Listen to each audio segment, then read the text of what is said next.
बच्चों नमस्कार। मैं आपका दोस्त ओम जुबान आपका इस प्यारे से चैनल पायल कोचिंग सेंटर में प्यारे बच्चों स्वागत करता हूं। तो प्यारे शेर बब्बर शेर एवं शेरनियों सब ठीक ठाक होंगे।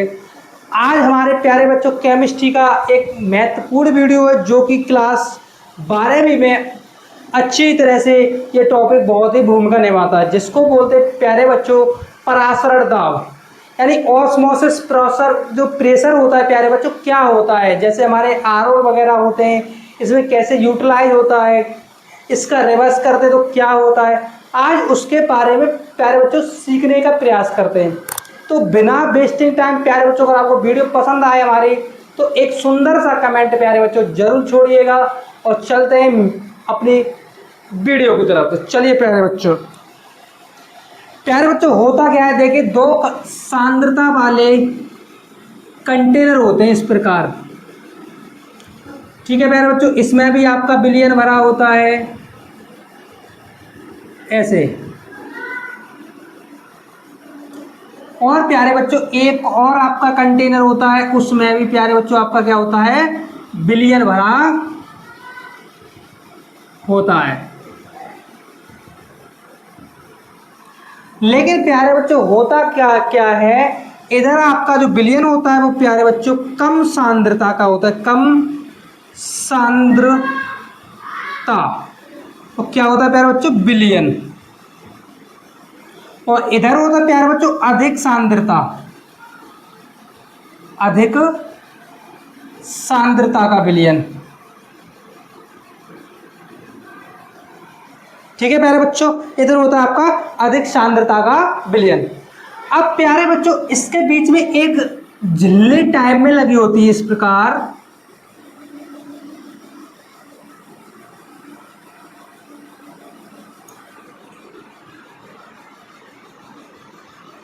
ऐसे एक झिल्ली होती है जिसे बोलते हैं प्यारे बच्चों अर्ध पारगम्य झिल्ली। प्यारे बच्चों अर्ध पारगम्य झिल्ली क्या होती है, एक ऐसी झिल्ली जो विलायक के कण तो प्यारे बच्चों अपने अंदर से जाने देती है, जबकि विलय के कण अपने अंदर से प्यारे बच्चों नहीं जाने देती। अब परासरण दाब होता क्या है, अब देखिए ये दो कंटेनर हैं, एक कंटेनर ए है जिसमें आपका कम सांद्रता वाला विलयन है, एक में अधिक सांद्रता वाला विलयन है प्यारे बच्चों, और दूसरे साइड में प्यारे बच्चों आपका जो अर्ध पारगम्य झिल्ली है जिसमें क्या होता है, विलायक के कण होते हैं। जो विलायक के कण इस पारगम्य झिल्ली से तो गुजर सकते हैं, लेकिन विलय के कण नहीं गुजर सकते। अगर आप विलय के कण प्यारे बच्चों गुजारना चाहते, इससे निकालना चाहते हो तो आपको दाब लगाना पड़ता है। अब देखिए पहले परासरण क्या होता है प्यारे बच्चों, परासरण क्या होता है, विलायक के कण, क्या लिखते हैं इसको, विलायक के कण कम सांद्रता, विलायक के कण कम सांद्रता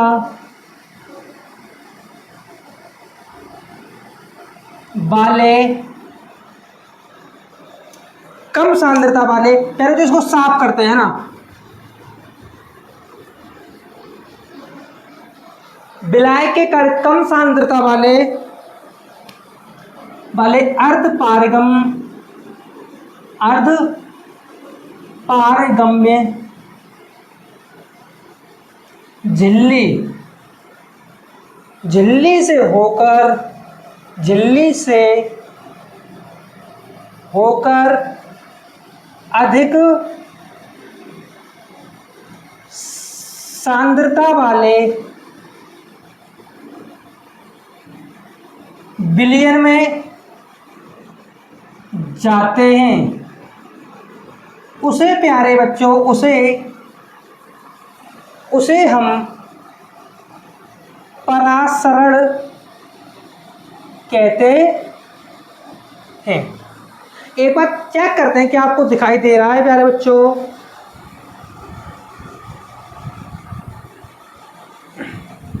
ठीक है, तो विलायक के कण कम सांद्रता वाले विलयन से अर्थात अर्ध पारगम झिल्ली से होकर अधिक सांद्रता वाले विलयन में जाते हैं, उसे प्यारे बच्चों हम कहते हैं परासरण कहते हैं।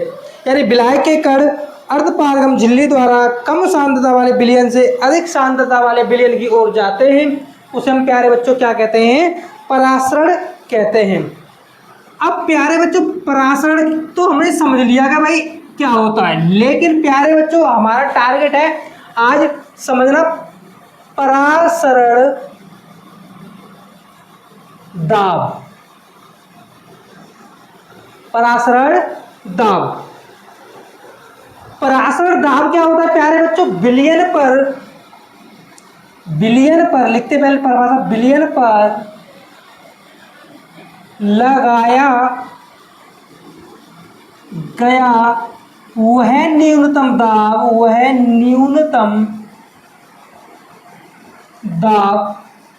जो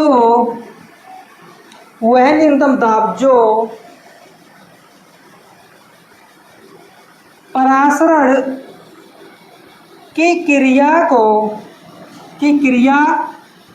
को रोक सके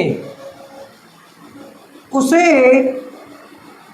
हम परासरण दाब कहते हैं। परासरण दाब कहते हैं, यानी वह न्यूनतम दाब जिस पर हम उस विलयन पर अगर दाब लगाते हैं प्यारे बच्चों, जिससे कि परासरण की जो क्रिया हो रही है उसको रोका जा सके। उस जो विलयन पर जो क्रिया हो रही है उसको रोका जा सके, उसको रोकने के लिए प्यारे बच्चों दाब लगाते हैं, उस दाब को हम प्यारे बच्चों परासरण दाब कहते हैं। परासरण दाब कुछ नहीं, इसे लिखते हैं प्यारे बच्चों लाइन से, परासरण दाब को पाई से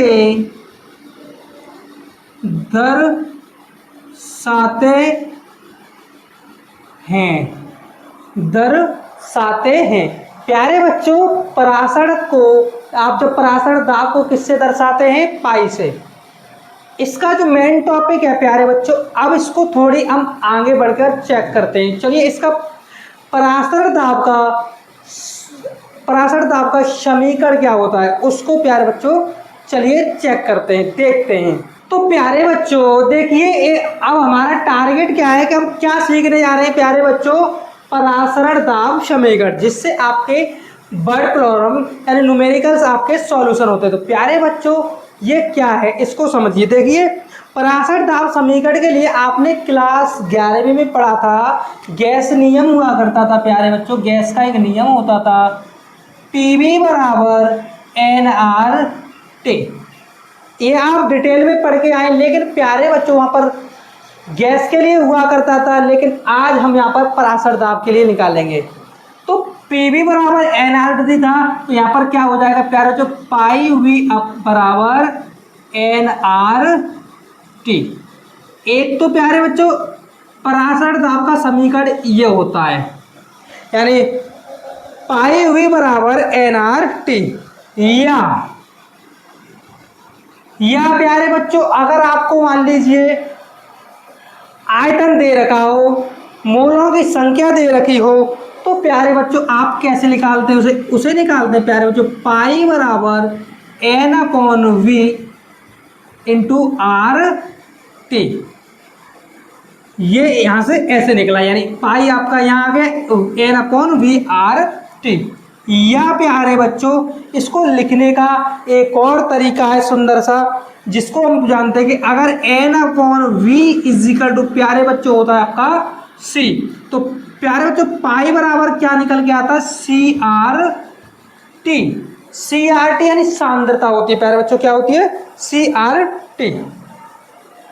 अब देखो प्यारे बच्चों कहीं कहीं क्या होता है कि वो आपका इतना ही छोड़ दीजिए, एक और बताता हूँ इसका रूल। ये या तो आप ये लिखिए, या प्यारे बच्चों आप या इसको लिखते S, ये लिख सकते हैं। अब हमारा ये टारगेट होना चाहिए प्यारे बच्चों, ये समझना जरूरी है कि बताइए सर पाई क्या है, इसमें n क्या है प्यारे बच्चों, t क्या है और i क्या है, इसको बहुत जरूरी है समझना। तो देखिए पाई को लिखते हैं और प्यारे बच्चों अपना एन लिख लेते हैं प्यारे बच्चों, अपना टी लिख लेते हैं, और अपना चलो टी को छोड़िए सी लिख लीजिए प्यारे बच्चों, और अपना लिख लीजिए आप आर लिख लीजिए, और प्यारे बच्चों वी लिख लीजिए।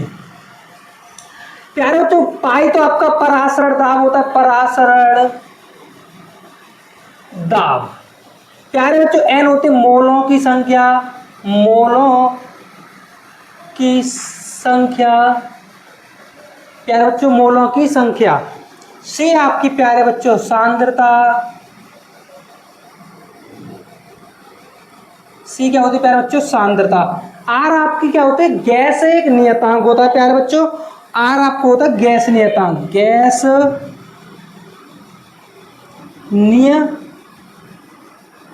प्यारे बच्चों, गैस नियतांक जिसका मान होता है प्यारे बच्चों 0 दे रखा है 0.0821, और इसका जो लीटर इतना, अभी आप लीटर और प्यारे बच्चों इसका मात्रा याद रखना एटीएम, एटीएम अपॉन केल्विन, ये याद रख लेना, ठीक है। और ये प्यारे बच्चों ये आपका क्या है आयतन है, ये प्यारे बच्चों क्या है आपका आयतन है, ये बहुत ही इंपॉर्टेंट है प्यारे बच्चों। अब देखिए क्या होता है, ये आप इसको एक स्क्रीनशॉट लीजिए या फिर नोट कर लीजिएगा। चलिए तो प्यारे बच्चों अब हमारा टॉपिक है प्रतिपरासरण। देखिए हमने परासरण समझा गया कम सांद्रता वाले विलयन से अधिक सांद्रता वाले की ओर। अब हमारा टॉपिक है प्रतिपरासरण। प्रतिपरासरण क्या होता है प्यारे बच्चों समझ लीजिए क्या होता है। यहाँ पर एक दो कंटेनर होते हैं इस प्रकार प्यारे बच्चों, जिसमें आपका ऐसे विलयन भरा होता है,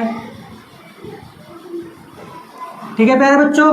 और मान लीजिए आपका एक कंटेनर इस प्रकार होता है, ठीक है प्यारे, इस प्रकार होता है।